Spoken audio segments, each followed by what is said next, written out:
This is the history of the Brotherhood of Steel from Fallout 2. So let's get back to the Brotherhood of Steel in California. You know, the real Brotherhood. They make it to the Lost Hills bunker and set up a home pretty quickly without any command structure on the outside of bunkers.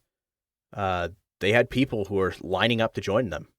When they welcomed in a National Guard unit stationed near the Mariposa military base and acquired some new bunkers, their numbers had swelled enough to begin sending out settler expeditions to gain information and more recruits. One of these groups was the Mojave chapter that ended up near the Hidden Valley bunker in Las Vegas, Nevada. We're going to talk about that later. So let's recap a little bit to get to the main story of the Brotherhood.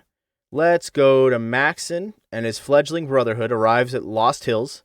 This is in November 2077. He claims it as their own. Roger Maxon contacts his friend in Appalachia, and they grow, presumably, however you can imagine, until 2135.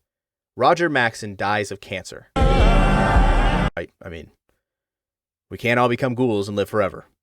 His son, Maxon II, becomes the High Elder.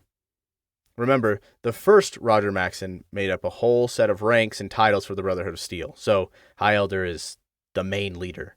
Elders are the head leader in a general region.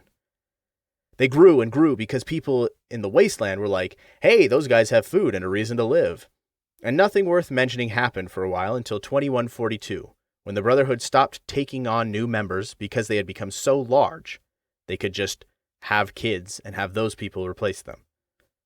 They had become a regional power and a government to themselves and began putting huge efforts into scientific achievement.